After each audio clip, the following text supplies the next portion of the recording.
क्या आपने कभी अकेले बैठकर यह सवाल खुद से पूछा है, अगर मेरा भाग्य पहले से ही लिखा हुआ है तो मेरी मेहनत का क्या मतलब? अगर जो होना है वही होकर रहेगा तो मैं संघर्ष क्यों करूं? जब जिंदगी में बार बार असफलता मिलती है, जब पूरी कोशिश के बाद भी परिणाम हमारे पक्ष में नहीं आते, और जब हम देखते हैं कि कोई और व्यक्ति हमसे कम मेहनत करके आगे निकल जाता है, तब मन में एक ही विचार उठता है, यह सब भाग्य है या मेरे कर्मों का फल? आज हम इसी प्रश्न का उत्तर ढूंढने वाले हैं। यह उत्तर किसी साधारण इंसान का नहीं है, बल्कि भगवान श्री कृष्ण का है, जिन्होंने श्रीमद् भगवद गीता के माध्यम से कर्म, भाग्य और स्वतंत्र इच्छा का सबसे गहरा रहस्य मानवता को समझाया। इस वीडियो को अंत तक देखिएगा, क्योंकि अंत में कही गई एक बात शायद आपकी पूरी सोच बदल दे। महाभारत के युद्ध भूमि में अर्जुन खड़ा है। सामने उसके अपने ही रिश्तेदार, गुरु और मित्र है। उसका मन विचलित हो चुका है, हाथ से गांडीव गिर जाता है और वह श्री कृष्ण से कहता है, हे केशव, यदि युद्ध निश्चित है, यदि मृत्यु अटल है, तो मैं यह सब क्यों करूं? अर्जुन का यह प्रश्न केवल युद्ध का नहीं है, यह हर उस इंसान का प्रश्न है जो जीवन में संघर्ष से थक चुका है। तब श्री कृष्ण कहते हैं, हे अर्जुन, तुम कर्म करो, फल की चिंता मत करो, यहीं से कर्म और भाग्य का वास्तविक अर्थ शुरू होता है। अधिकतर लोग मानते हैं कि भाग्य पहले से तय होता है, जो लिखा है वही होगा। लेकिन श्री कृष्ण ऐसा कभी नहीं कहते। वे स्पष्ट रूप से बताते हैं कि भाग्य हमारे पिछले कर्मों का परिणाम है। जो तुमने कल किया वही आज तुम्हारे सामने भाग्य बनकर खड़ा है, और जो आज कर रहे हो वही कल का भाग्य लिख रहा है। भाग्य कोई पत्थर की लकीर नहीं है, बल्कि बहती हुई स्याही है, जिसे तुम्हारे कर्म हर दिन नया आकार देते हैं। गीता में कर्म को 3 भागों में समझाया गया है: संचित कर्म, प्रारब्ध कर्म और क्रियमान कर्म।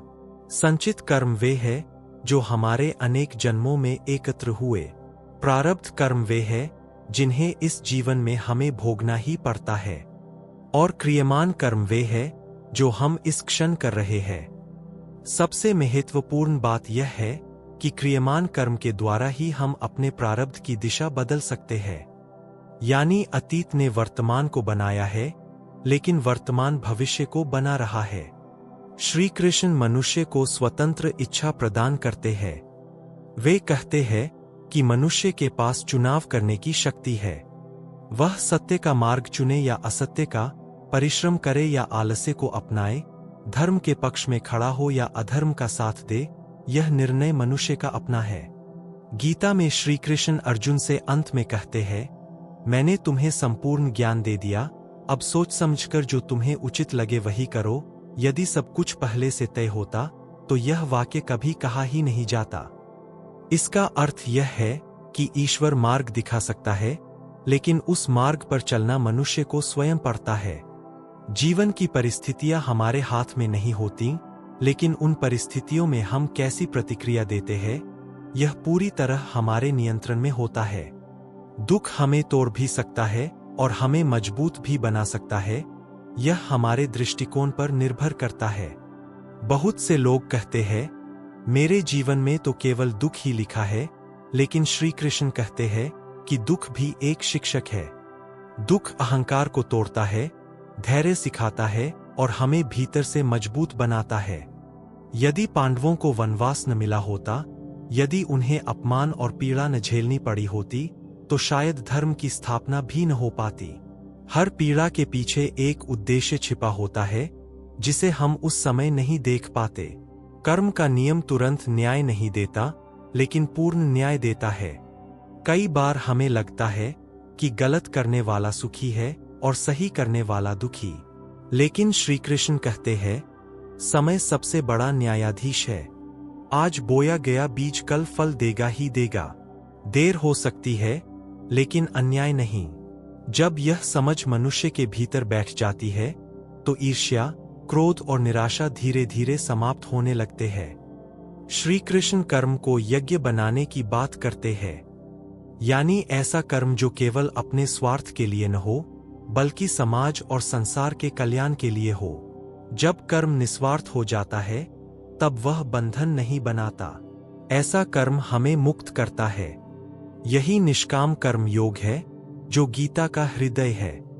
आज के युग में भी श्री कृष्ण की शिक्षाएं उतनी ही प्रासंगिक है। चाहे आप विद्यार्थी हों, व्यापारी हों, नौकरी पेशा हों या कलाकार, यदि आप अपना कर्तव्य पूरी निष्ठा से करें और परिणाम ईश्वर पर छोड़ दें, तो जीवन में मानसिक शांति अपने आप आ जाती है। भाग्य को दोष देना आसान है, लेकिन स्वयं को बदलना कठिन। श्री कृष्ण हमें कठिन मार्ग दिखाते हैं, लेकिन वही सच्चा मार्ग है। जब मनुष्य यह स्वीकार कर लेता है कि मेरे जीवन की दिशा मेरे कर्म तय करते हैं, तब वह स्वयं को पीड़ित नहीं, योद्धा मानने लगता है। श्री कृष्ण अर्जुन को भाग्य का रोना रोने वाला इंसान नहीं बनाते, बल्कि धर्म के लिए खड़े होने वाला योद्धा बनाते हैं।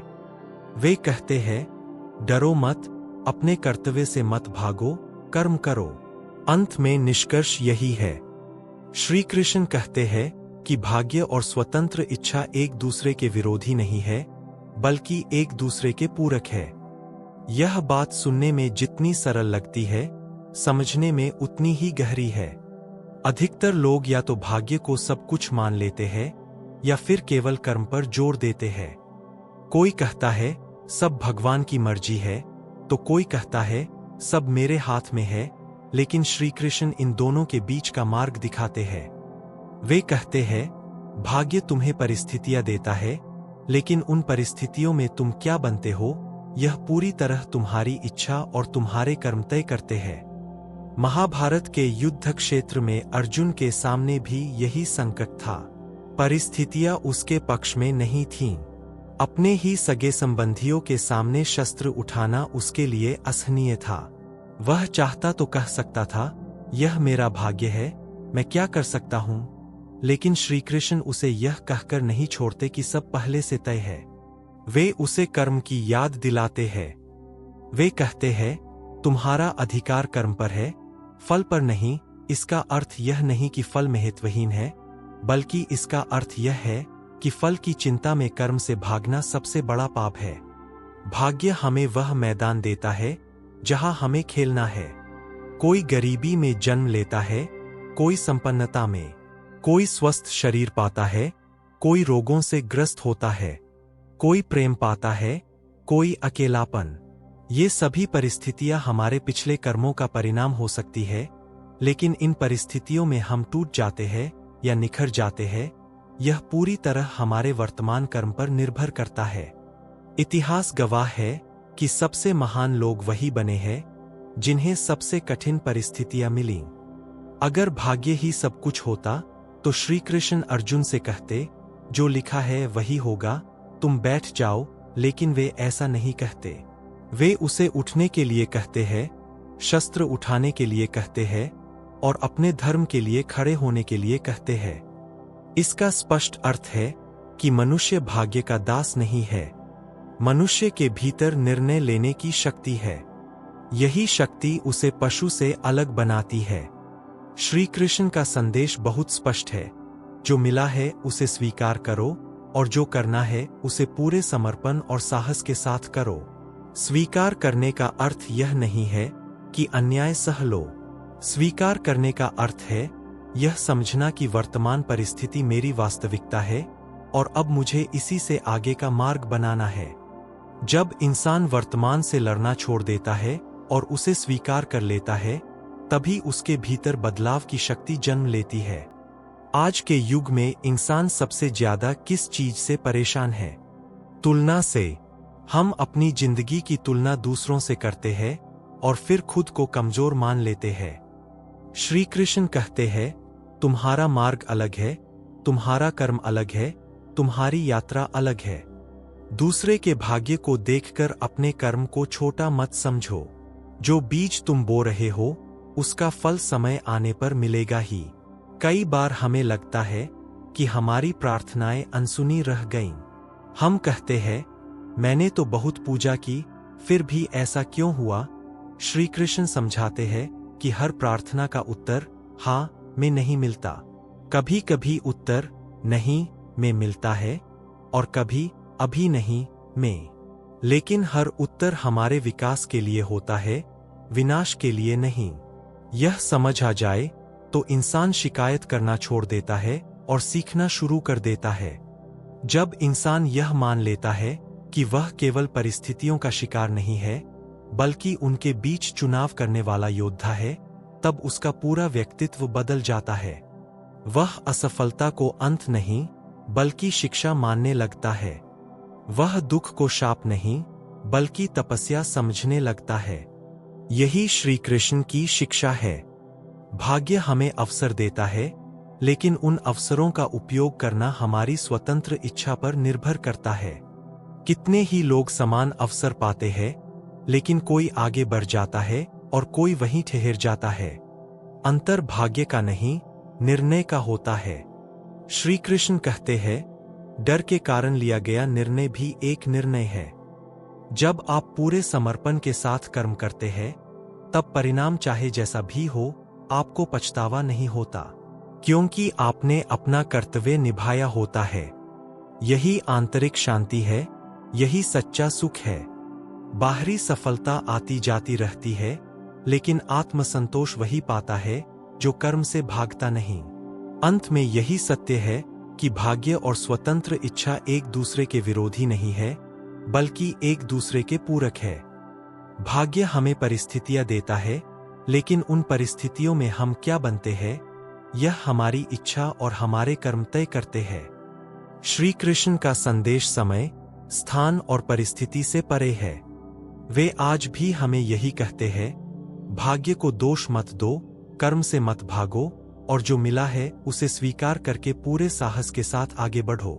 अगर इस वीडियो ने आपको एक पल के लिए भी सोचने पर मजबूर किया हो, अगर आपको लगा हो कि आपने अपने जीवन को देखने का एक नया दृष्टिकोण पाया है, अगर आपके भीतर यह भावना जगी हो कि मैं अपनी परिस्थितियों से बड़ा बन सकता हूं, तो कृपया इस वीडियो को लाइक जरूर करें।